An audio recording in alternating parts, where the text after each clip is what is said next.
what did you do, Lisa? What did you do to change your life? First, I realized I couldn't grow with people who were struggling like me.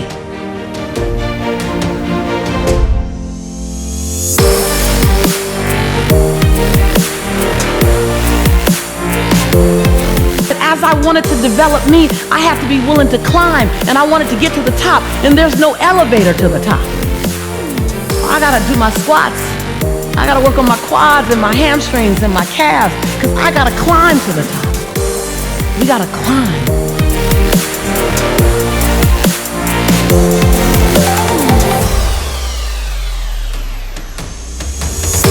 Let me tell you, in order to have something different, you are going to have to do something different. In order to have something more, you have to do something you haven't done yet. I had to say the things I didn't want to say, do the things I didn't feel like doing, to have the life I know I wanted. Period.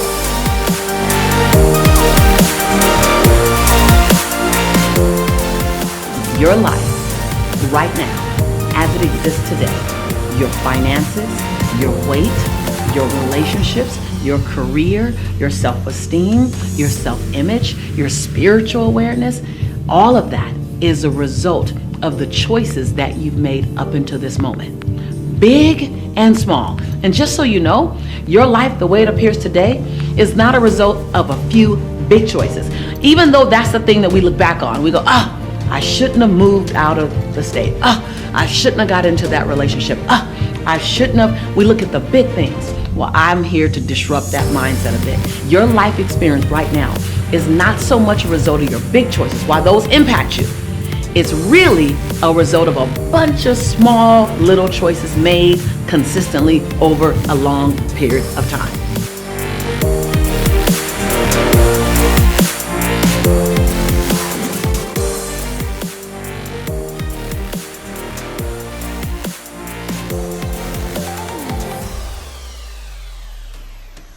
We spend so much time and energy trying to prevent ourselves from falling.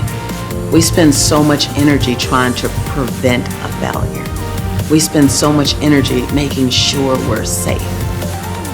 And if we spent 70% of that energy exploring how we can soar, exploring how we can play bigger, exploring how we can make memories that we absolutely will be excited to tell when we're 85 years old sitting in our favorite rocking chair.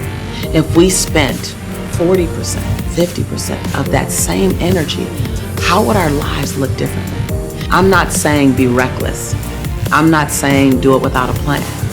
What I am saying is, so many times I get the question, how do I prevent failure? And I'd love for you to spend that same energy going, how could I ensure that I soar? How can I ensure that I live the life that I want to tell people about? That I write the story that's going to be really, really good to read. So number one is shift your energy on what you want to create versus what you want to prevent. Because energy grows where energy goes.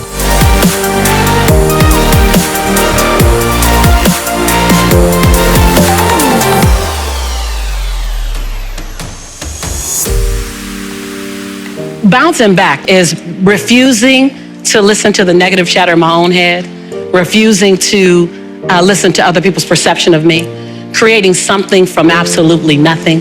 So I gotta, there's the books, there's the TV, there's all that stuff.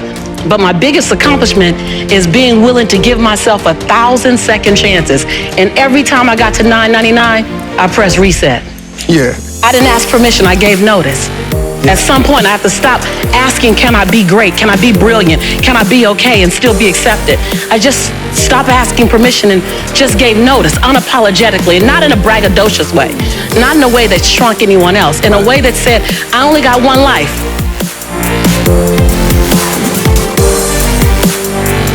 We're always going after learning something new, because we're information junkies, because we have all these forms of information coming at us on the internet, coming at us in books, coming at us on the radio, coming at us in television, that we want to learn.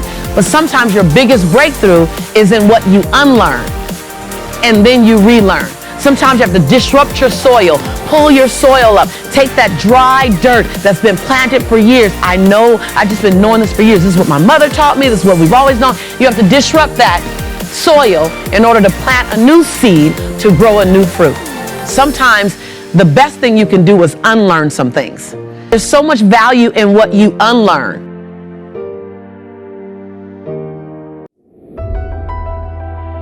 To my sisters, I invite you, don't feel like life is harder for you because you're a woman. Don't feel like you have to work harder because you're a woman. Work hard.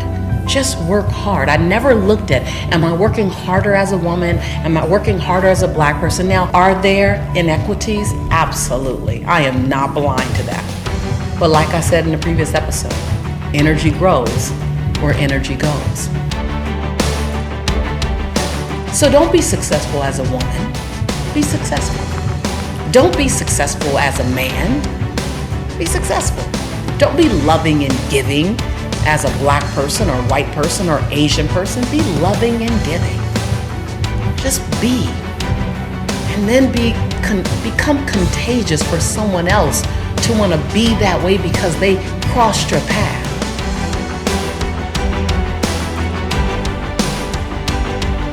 The best things that you're going to create are going to take time. Build it on cement, not sinking sand. You're going to get tons and tons and tons of tools here. And you're going to want to fast forward. When you fast forward, you build it on plexiglass. You build it on styrofoam. You build it on wood. You want to build it on cement. Your dream is important enough to outlive you.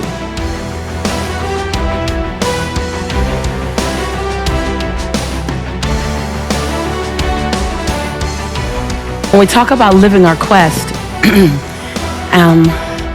I think that living my quest, really, if I look at it on a daily basis, it's finding my own voice. It's finding your voice. It's finding the song that only you can sing, off key or not. It's finding your rhythm.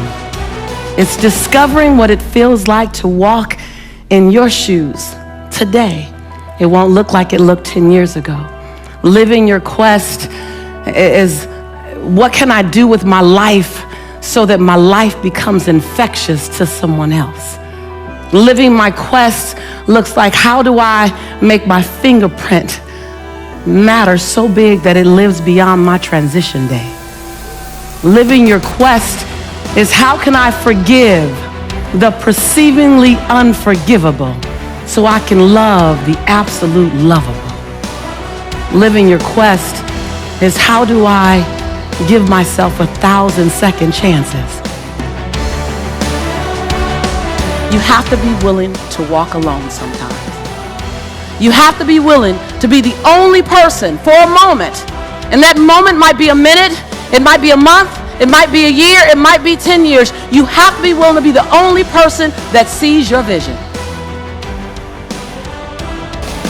God gave your vision to you. And sometimes you have to hold on to it. You have to nurture it.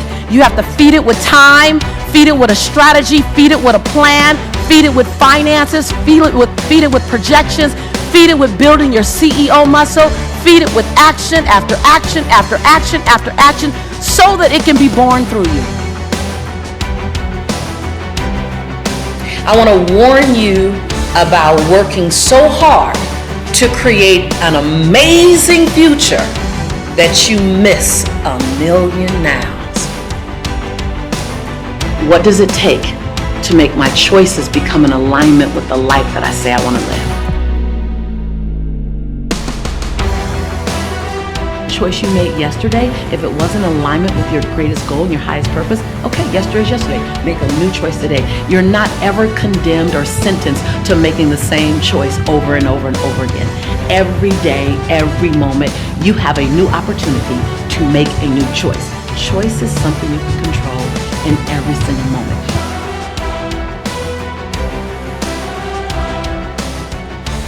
You are not a victim to anything. There is not something that's been bestowed upon your family that generationally has to occur over and over and over again. There are habits, there are awareness, and there are actions. And when you change your habits, expand your awareness, and elevate your action, you can change a curse into a blessing.